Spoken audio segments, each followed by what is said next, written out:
मुख्यमंत्री अपने इस एक्ट से हमको आपको विचलित तो कर रहा है, लेकिन वो संविधान को डराने की कोशिश कर रहा है। चुना हुआ मुख्यमंत्री है, अब उस राज्य की पुलिस की इतनी हैसियत होगी कि अपने मुखिया को नहीं होगी। तो वैसे सिचुएशन में क्या मतलब लगता है, सुप्रीम कोर्ट कैसे अपने जजमेंट को फॉलो कराएगा?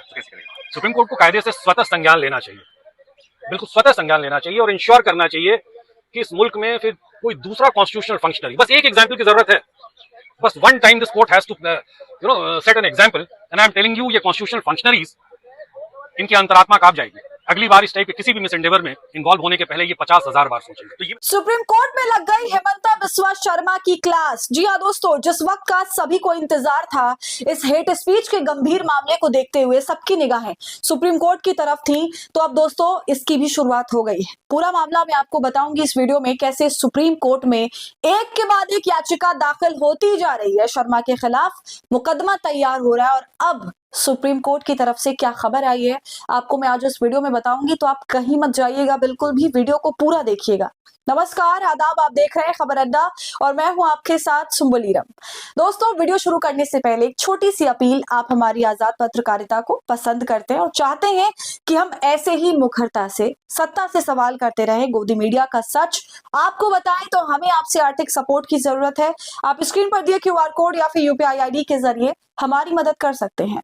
दोस्तों मैंने आपको लगातार इस मामले पर खबर साझा करी है, कैसे असम के CM हेमंता बिस्वा शर्मा अपनी हदों को हर दिन पार कर रहे हैं, मुसलमानों से नफरत में बौखलाए हुए हैं, लेकिन अब पानी सर के ऊपर जा चुका है। जिस तरह का विज्ञापन उन्होंने शेयर किया, मुसलमानों पर बंदूक तानी, गोली भी फायर कर दी उस वीडियो में, तो इससे बवाल अब मच गया है कि आखिर ये किस तरह का नफरती संदेश देने की कोशिश में है शर्मा। और ऐसा करते वक्त वो थोड़े भी नहीं झिझके। दोस्तों ये पहली बार नहीं है जब हेमंता बिस्वा शर्मा का ऐसा रवैया देखने को मिला है। अपनी जुबान से तो वो हर वक्त नफरत की उल्टी करते रहते हैं, वर्बल डायरिया इनके लिए बेहतर शब्द होगा, पर जनता ये सोचने पर मजबूर है, हम खुद ये सोचने पर मजबूर हैं कि एक संवैधानिक पद पर बैठा हुआ आदमी जिसने संविधान की शपथ ली है, वो एक राज्य का CM है, एक राज्य का को चलाता है, ऐसा व्यक्ति अपने ही राज्य के लोगों के खिलाफ इस तरह से कर रहा है। बहुत ही भयावह स्थिति है, भयानक नजारा है। ऐसे नेता अगर देश को चलाएंगे तो देश का क्या होगा, गटर में चला जाएगा देश और इनकी धर्म की घटिया राजनीति खत्म नहीं होगी। मगर दोस्तों ये जो उल्टी करके सब जगह गंद मचा रहे हैं ना बिस्वा शर्मा, तो ऐसे में लोगों ने भी संज्ञान लेना शुरू किया है, क्योंकि भाजपा सरकार या चुनाव आयोग तो इस पर कोई संज्ञान ले नहीं रहा, ना कुछ जवाब दे रहा है। अभी कल मैंने आपको खबर करके बताई थी, लगभग 40 IPS IAS ऑफिसर्स ने इनके खिलाफ कोर्ट में याचिका दाखिल करी है।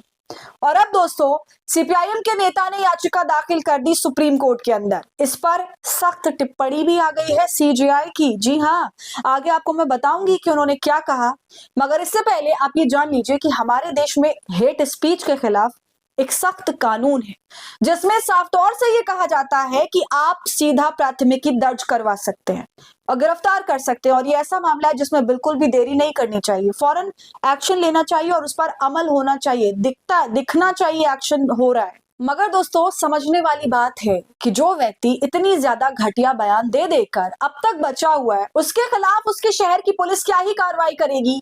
क्या असम की पुलिस में इतनी हिम्मत है कि वो असम के मुख्यमंत्री के ऊपर FIR दर्ज करे और उन्हें थाने बुलाए? नहीं ना। मगर अब देखिए सुप्रीम कोर्ट क्या कहता है।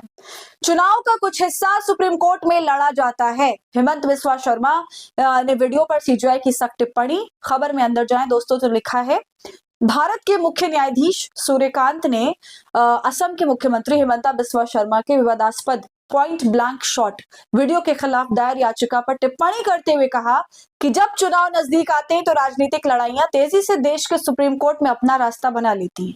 CJI सूर्यकांत और जस्टिस जयमाल्या बागची और NV अंसारी की बेंच ने CPI और CPIM नेताओं की ओर से पेश वरिष्ठ वकील निजाम पाशा द्वारा तत्काल हस्तक्षेप का अनुरोध किए जाने के बाद याचिका पर संज्ञान लिया। पाशा ने अदालत को बताया कि याचिकाकर्ताओं ने वीडियो के संबंध में शिकायतें दर्ज कराई थी, लेकिन अभी तक कोई FIR दर्ज नहीं हुई।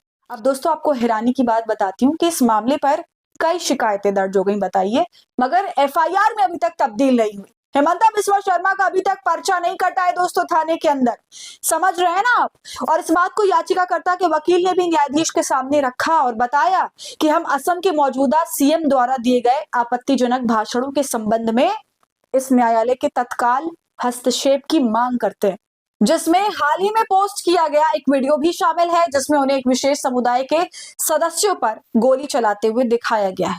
शिकायतें दर्ज की गई हैं, लेकिन कोई एफआईआर दर्ज नहीं हुई।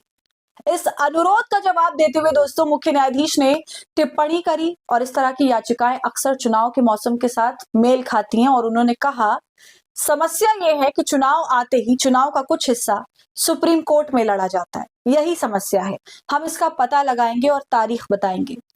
तो दोस्तों अब तो ये मामला सुप्रीम कोर्ट पहुंच गया आखिरकार, और सीधा सीजीआई के सामने है ये मामला, और जल्द इसमें सुनवाई की तारीख भी तय हो जाएगी। इस मामले पर देखिए अब पत्रकार प्रभाकर कुमार मिश्रा ने क्या ट्वीट किया। उन्होंने लिखा, बाकायदा रिपोर्टिंग भी करी है इस मामले पर, सुप्रीम कोर्ट के वकील से बातचीत भी करी है, और आपको सुनना भी चाहिए दोस्तों वो क्या कुछ कह रहे हैं। तो पहले सुनिए। अपना जजमेंट है 2022 का, वो हेट स्पीच के बारे में एक गाइडलाइंस उसने दिया है, और वो जो गाइडलाइंस हैं वो मैंडेटरी गाइडलाइंस है। सुप्रीम कोर्ट के जो भी गाइडलाइंस होते हैं राज्य सरकारों के, वो मैंडेटरी गाइडलाइंस होते हैं।